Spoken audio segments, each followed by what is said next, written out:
മിഥുൻ്റെ തേവലക്കരയിലെ വീട്ടിൽ നിന്നുള്ള ദൃശ്യങ്ങളാണ് പ്രേക്ഷകർ കാണുന്നത്. അവിടെ വലിയൊരു ജനക്കൂട്ടം ഇപ്പോഴും തടിച്ചുകൂടിയിരിക്കുന്നു ആ കുഞ്ഞിനെ ഒന്ന് കാണാനായി. ഇനിയും ആളുകൾ പുറത്തേക്ക് നിൽക്കുന്നുണ്ട്. ഓരോരുത്തരും കണ്ട് മടങ്ങുന്നത് നമുക്ക് ദൃശ്യങ്ങൾ കാണാൻ സാധിക്കുന്നില്ല. കാരണം നിൽക്കുന്നിടത്ത് തന്നെ ആളുകൾ നിൽക്കുകയാണ്. വളരെ പരിമിതമായ സൗകര്യമുള്ള ആ കൊച്ചു വീട്ടിലേക്ക് ഒരു നാടൊന്നടങ്കം ഒഴുകിയെത്തിയിരിക്കുന്ന കാഴ്ച അവസാനമായി അവന് ഒന്ന് കാണാനായി അവിടേക്ക് എത്തിക്കൊണ്ടിരിക്കുന്നു. ഇപ്പോഴും ആളുകൾ പറഞ്ഞ സമയത്തിനപ്പുറത്തേക്കൊക്കെ സംസ്കാരം നീണ്ടുപോകാനുള്ള സാധ്യത ഉണ്ട് എന്ന് വേണം മനസ്സിലാക്കാൻ. ഒരു വലിയ നടുക്കം ആ നാടിനെ സംബന്ധിച്ച് ഒരുപക്ഷെ മിഥുനേറ്റ ആ ഷോക്ക് അതുപോലെ തന്നെ ഷോക്കിലായിരിക്കുകയാണ് ആ നാടും. വലിയ വിറങ്ങലിച്ച ഒരവസ്ഥയിലാണ്. കാരണം ആ ദൃശ്യങ്ങളൊക്കെ വളരെയധികം മനസ്സിനെ അലട്ടുന്നതായിരുന്നു.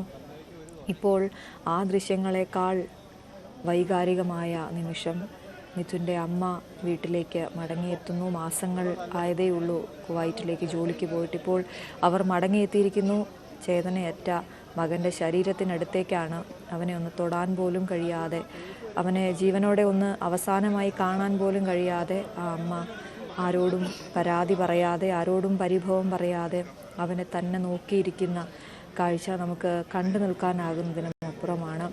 അവൻ്റെ സഹപാഠികൾ, അവൻ്റെ നാട്ടുകാർ എല്ലാവരും അവിടേക്ക് ഒഴുകിയെത്തുകയാണ്. മിഥുനെ നേരിട്ടറിയുന്നവരും അറിയാത്തവരും. അങ്ങനെ ഈ സംഭവം അറിഞ്ഞ് എല്ലാവരുടെയും വീട്ടിലും അല്ലെങ്കിൽ വീടിനടുത്തുമൊക്കെ ഇതുപോലെയുള്ള കുഞ്ഞുങ്ങളുണ്ടാകും. ഇത്തരത്തിൽ കുസൃതികൾ കാണിക്കുന്ന, എല്ലാത്തിനും ധൈര്യമായി മുന്നോട്ട് പോകുന്ന, വരും വരായികളെക്കുറിച്ച് ചിന്തിക്കാതെ പോകുന്ന പ്രായമാണ്. എല്ലാത്തിനും ധൈര്യത്തോടെ മുന്നോട്ട് പോകുന്ന പ്രായം. ആ പ്രായത്തിൽ അവനൊരബദ്ധം പറ്റിയതാണ്. കാൽ വഴുതിയില്ലായിരുന്നെങ്കിൽ ഒരുപക്ഷെ ആ ചെരുപ്പെടുത്ത് അവൻ തിരിച്ചിറങ്ങിയേനെ. അവൻ്റെ കൂട്ടുകാർക്കിടയിൽ അവൻ ഹീറോ ആയേനെ. ആ ചെരുപ്പ് എടുത്തു നൽകാനായി കയറിയപ്പോൾ കൂട്ടുകാരടക്കം കയറരുത് എന്ന് പലതവണ ആവർത്തിച്ചിട്ടും ഞാൻ കയറി എടുക്കാമെന്ന് പറഞ്ഞ് വളരെ വേഗത്തിൽ ബെഞ്ച് നീക്കിയിട്ട് അതിന് മുകളിലേക്ക് കയറി ചെറിയൊരു ഇടവഴിയിലൂടെ മുകളിലെത്തി ആ ചെരുപ്പ് എടുക്കാൻ അവൻ കാണിച്ച ധൈര്യം, അതിനിടെ ഉണ്ടായ ഒരു അപകടം, അത് ഒരു നാടിനെ ആകെ കണ്ണീരിലാഴ്ത്തിയിരിക്കുകയാണ്. 13 വയസ്സുള്ള മിഥുൻ, അവൻ ഇനിയില്ല. ആ വാസ്തവം അത് ഉൾക്കൊള്ളാൻ ആകാതെ അവൻ്റെ കുടുംബം അലമുറയിട്ട് കരയുന്ന കാഴ്ചയാണ് കാണുന്നത്. മിഥുൻ്റെ അച്ഛനും അമ്മൂമ്മയും ചേർന്നാണ് ഈ 2 കുഞ്ഞുങ്ങളെയും നോക്കിയിരുന്നത്. മിഥുൻ്റെ അനുജൻ ഇപ്പോഴും എന്താണ് സംഭവിക്കുന്നതെന്നോ ഇതിൻ്റെ ആഴമോ ഒന്നും അവന് മനസ്സിലായിട്ടില്ല എന്ന് വേണം കരുതാൻ. അത്രയായുള്ളൂ അവന് പ്രായം. ചേട്ടനോട് വഴക്കുകൂടി, ചേട്ടനൊപ്പം കളിച്ച് ചേട്ടൻ്റെ ലാളനകളൊക്കെ ഏറ്റു നടന്ന കുഞ്ഞനുജനാണ്. അവനെയും നമുക്ക് ദൃശ്യങ്ങളിൽ കാണാം. അവൻ അമ്മ വന്നതിന് ശേഷമാണ് കരഞ്ഞു തുടങ്ങിയത്. എന്തോ പറ്റിയിട്ടുണ്ട്, ചേട്ടനിനി വരില്ല എന്നൊക്കെയുള്ള തിരിച്ചറിവിലേക്ക് അവൻ പതുക്കെ നീങ്ങുകയാണ് എന്നാണ് മനസ്സിലാകുന്നത്. എന്തായാലും ആ അമ്മയെ സംബന്ധിച്ചിടത്തോളം അങ്ങേയറ്റം വിഷമകരമായ ഘട്ടത്തിലൂടെ കടന്നു പോകുന്നു. സ്വന്തം മകൻ്റെ മൃതശരീരത്തിനടുത്തിരുന്ന് അവനെ ഒന്ന് തൊടാൻ പോലും ആകാതെ അവനെ തന്നെ നോക്കിയിരിക്കുന്ന, കണ്ണിമ ചിമ്മാതെ നോക്കിയിരിക്കുന്ന, മാസങ്ങളായി അവനെ പിരിഞ്ഞ് ഇരുന്നിട്ട് ഇപ്പോൾ ഈ ഒരു അവസ്ഥയിൽ നാട്ടിലേക്ക് മടങ്ങി വരേണ്ട ഗതി ഉണ്ടായല്ലോ എന്നോർത്ത് കരയുന്ന ആ അമ്മയാണ് നമ്മൾ കാണുന്നത്. എത്ര ആളുകളാണ് അവിടേക്ക് എത്തുന്നതെന്ന് നോക്കൂ. ആ വീടിന് ചുറ്റും തടിച്ചുകൂടിയിരിക്കുകയാണ് ജനം. ഇതിന് പുറമേ ആളുകൾ അവിടെ ഇനിയുമുണ്ട്. എല്ലാ വശത്തും ആളുകൾ ഇങ്ങനെ തടിച്ചുകൂടി നിൽക്കുകയാണ്. 4 മണിയാണ് നേരത്തെ പറഞ്ഞിരുന്ന സമയം. അത് ആ സമയക്രമം പാലിക്കാൻ കഴിയുമോ എന്ന് അറിയില്ല. കാരണം ആ വശത്തേക്കൊക്കെ ആളുകൾ ഇങ്ങനെ തിങ്ങി നിറഞ്ഞു നിൽക്കുകയാണ്. മഴ നേരത്തെ പെയ്യുന്നുണ്ടായിരുന്നു. ഇപ്പോൾ കാലാവസ്ഥ നന്നായി നിൽക്കുന്നു. പക്ഷേ ഈ സമയത്ത് അവിടെ സംസ്കാരം നടത്താൻ സാധിക്കുമോ? കാരണം മിഥുനെ അവസാനമായി കാണാൻ എത്തുന്ന ഓരോരുത്തരെയും അകത്തേക്ക് കയറ്റിവിടാൻ സാധിക്കുന്നുണ്ടോ എന്നൊക്കെയുള്ള കാര്യങ്ങളാണ്. വലിയ തിരക്ക് അവിടെ അനുഭവപ്പെടുന്നുണ്ട്. ഒരു ഭാഗത്ത് അമ്മമാരുടെ ഒരു വലിയ കൂട്ടം കാണാം. അവർക്കൊന്നും താങ്ങാൻ കഴിയുന്നില്ല മിഥുൻ ഇത്തരത്തിൽ പോയി എന്നുള്ള കാര്യം. ബന്ധുക്കൾ നിരവധി ആളുകൾ അകത്തുണ്ട്. അച്ഛനും അമ്മയും അമ്മുമ്മയും അടങ്ങുന്ന കുടുംബം, അനുജനും അടങ്ങുന്ന കുടുംബം ആ കുടുംബത്തിൽ നിന്ന് ഒരംഗം അതില്ലാതായിരിക്കുന്നു. വലിയൊരു ദുഃഖത്തിലേക്ക് അവരെ തള്ളിയിട്ട് മിഥുൻ പോയിരിക്കുന്നു. അല്പസമയത്തിനകം അവിടെ പൊതുദർശനം അവസാനിപ്പിച്ച് സംസ്കാര ചടങ്ങിലേക്ക് നീങ്ങുമെന്നാണ് കരുതുന്നത്. പക്ഷേ അവിടെ ആളുകൾ ഓരോരുത്തരായി ഇപ്പോഴും വന്നുകൊണ്ടിരിക്കുന്നു എന്ന് വേണം മനസ്സിലാക്കാൻ. ഡാൻ കുര്യൻ തുടരുന്നുണ്ട്. ഡാൻ, ആ ചെറിയ വീട്ടിലേക്ക് ആളുകളുടെ ഒരു വലിയ പ്രവാഹമാണ് എത്തിയത്. ദൃശ്യങ്ങളിൽ നിന്ന് മനസ്സിലാകുന്നത് ഇപ്പോഴും ആളുകൾ അങ്ങോട്ടേക്ക് എത്തുന്നുണ്ട് എന്നാണ്. എപ്പോഴത്തേക്കിന് സംസ്കാര ചടങ്ങുകൾ തുടങ്ങാനാകുമെന്നാണ് പ്രതീക്ഷിക്കുന്നത്? അശ്വതി, അല്പം കൂടി വൈകിയേക്കാം ഈ ചടങ്ങുകൾ ആരംഭിക്കാൻ. ഇപ്പോൾ കോൺഗ്രസ് പ്രവർത്തക സമിതി അംഗം രമേശ് ചെന്നിത്തല മിഥുന് അന്തിമോപചാരം അർപ്പിക്കുന്നതിന് വേണ്ടി ഈ വീട്ടിലേക്ക് എത്തിയിട്ടുണ്ട്. അദ്ദേഹത്തോടൊപ്പം മറ്റ് പാർട്ടി നേതാക്കളൊക്കെ ഉണ്ട്. ഇങ്ങനെ കക്ഷി രാഷ്ട്രീയങ്ങൾക്ക് അതീതമായി നിരവധി ആളുകൾ, സാമൂഹിക സാംസ്കാരിക രംഗത്തെ നിരവധി ആളുകൾ മിഥുന് അന്തിമോപചാരം അർപ്പിക്കുന്നതിനായി കഴിഞ്ഞ മണിക്കൂറുകളെ വീട്ടിലേക്ക് എത്തിക്കൊണ്ടിരിക്കുകയാണ്. ഒരുപക്ഷെ ഇനി കരയാൻ കണ്ണീർ ആ അമ്മയുടെ കണ്ണിൽ ബാക്കിയുണ്ടാകില്ല, അങ്ങനെ തോന്നിപ്പോകും. കാരണം അവശയായി ആ ചില്ലുപേടകത്തിന്റെ മുകളിലേക്ക് തലവെച്ചുകൊണ്ട് തന്റെ പൊന്നുമകന്റെ ചേതനയറ്റ മുഖത്തേക്ക് നോക്കി ഇങ്ങനെ ഇരിക്കാൻ മാത്രമേ മിഥുന്റെ അമ്മയ്ക്ക് കഴിയുമായിരുന്നുള്ളൂ. കാരണം അത്ര നിസ്സഹായമായി ഈ ഒരു വാർത്ത, ഞെട്ടിക്കുന്ന വാർത്ത അറിഞ്ഞപ്പോൾ മുതൽ ഉള്ളിലെയ്യുന്ന വേദനയുമായി ഒന്ന് കെട്ടിപ്പിടിച്ച് കരയാൻ പോലും ഉറ്റ ബന്ധുക്കളൊന്നും അടുത്തില്ലാതെ ഏറെ വേദനയോടെ ഇന്ന് രാവിലെയാണ് കൊച്ചിയിലവർ വിമാനമിറങ്ങിയത്. അവിടെ നിന്ന് ഉറ്റ ബന്ധുക്കൾ ചേർന്ന് ഒരു 3-4 മണിക്കൂർ യാത്ര ചെയ്താണ് ഉച്ചയോടെ ഇവിടേക്ക് എത്തുന്ന ഒരു സാഹചര്യം ഉണ്ടായത്. പക്ഷേ അപ്പോഴും ഇങ്ങനെ ഒരു കാര്യം അംഗീകരിക്കാൻ അമ്മയ്ക്ക് ഉൾക്കൊള്ളാൻ പോലും ആവുന്നില്ല. കാരണം മകനെ ഫോണിൽ വിളിച്ച് തൊട്ട് തലേ ദിവസം വരെ വിശേഷങ്ങളൊക്കെ തിരക്കിക്കൊണ്ടിരിക്കുന്ന അമ്മയ്ക്ക് കഴിഞ്ഞ വ്യാഴാഴ്ച രാവിലെ കേൾക്കേണ്ടി വന്നത് തന്റെ മകൻ ഇനിയില്ല എന്നൊരു കാര്യമാണ്. ഒരു അമ്മയ്ക്കും അത് ഉൾക്കൊള്ളാൻ കഴിയില്ല. അത്രമാത്രം വേദന നിറഞ്ഞ ഒരു അതിദാരുണമായ സംഭവം കഴിഞ്ഞ വ്യാഴാഴ്ച ഈ കുടുംബത്തിന്റെ തീരാ നോവായി മിഥുൻ മാറുകയായിരുന്നു.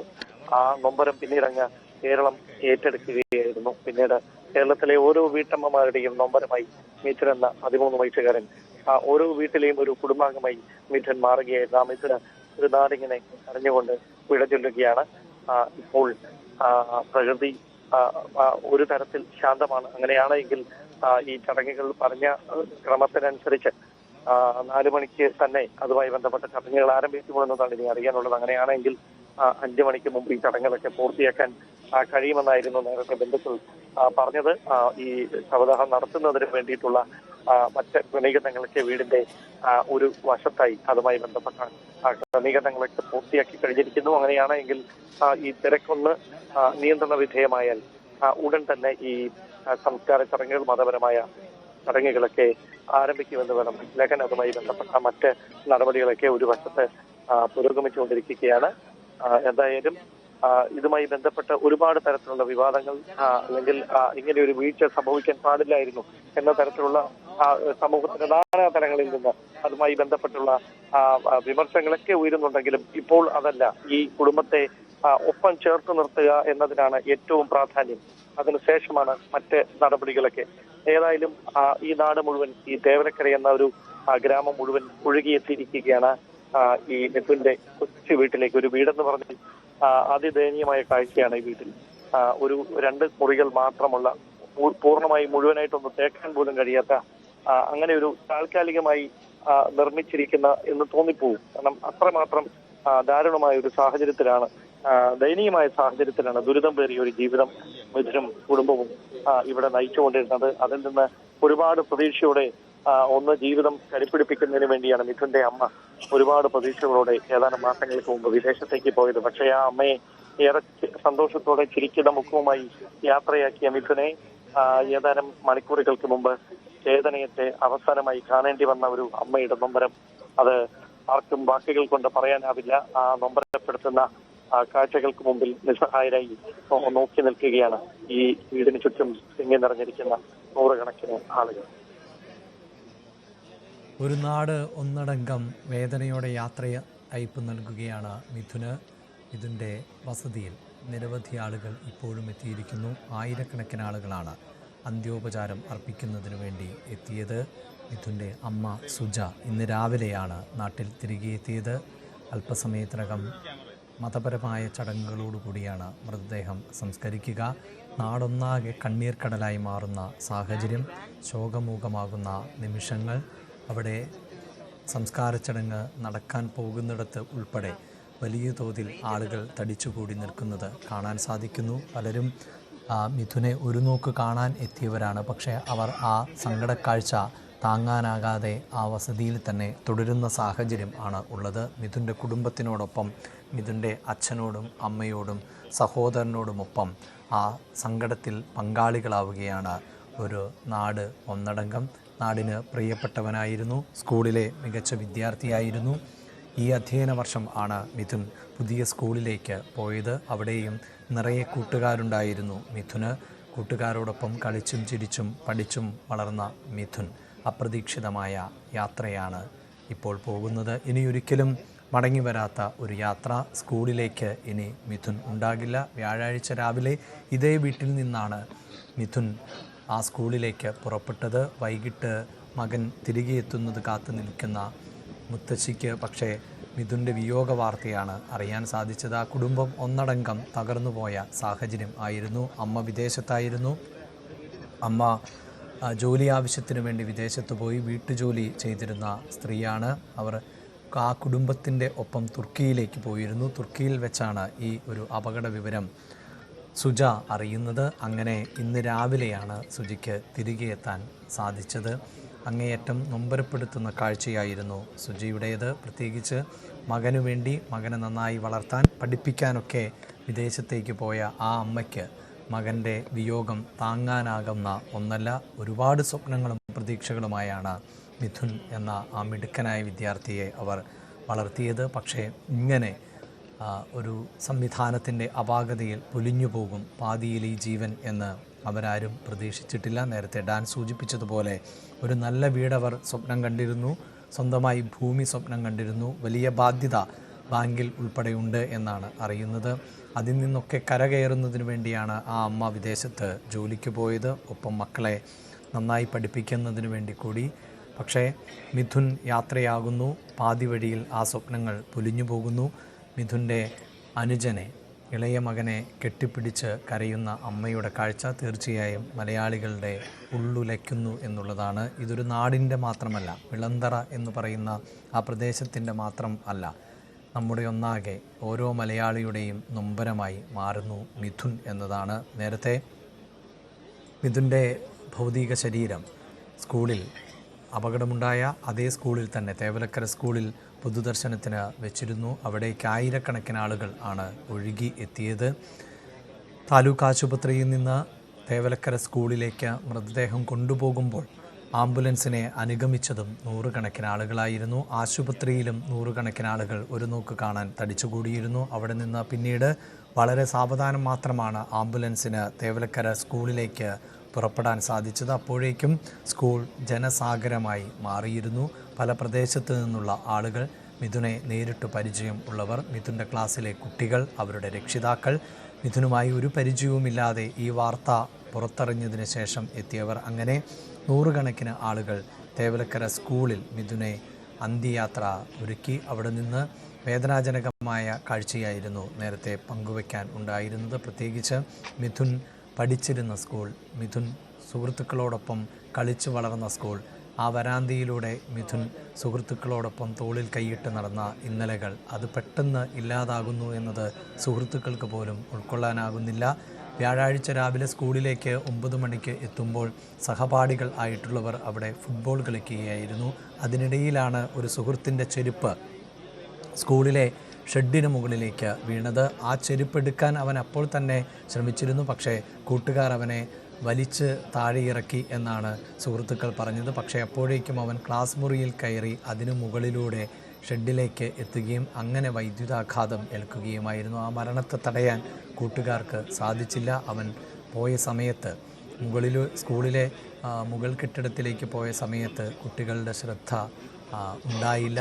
പിന്നീട് കണ്ടത് ഈ വൈദ്യുതാഘാതമേറ്റ് മിഥുനെ ആണ്. ഇതായിരുന്നു സാഹചര്യം എന്ന് കുട്ടികൾ പറയുമ്പോൾ അവർക്കും ഇപ്പോഴും തങ്ങളോടൊപ്പം കളിച്ചും ചിരിച്ചും നടന്ന കൂട്ടുകാരൻ ഇനിയില്ല എന്നത് ഉൾക്കൊള്ളാൻ സാധിക്കുന്നില്ല. പഠിക്കാൻ എന്നു മാത്രമല്ല പഠനേതര വിഷയങ്ങളിലും മിഥുൻ മിടുക്കനായിരുന്നു എന്നുള്ളതാണ് മനസ്സിലാക്കുന്നത്. തേവലക്കര സ്കൂളിൽ NCC ഉണ്ടായിരുന്നു. ആ NCCയുടെ ഭാഗമാകണമെന്ന് അവൻ ആഗ്രഹിച്ചിരുന്നു.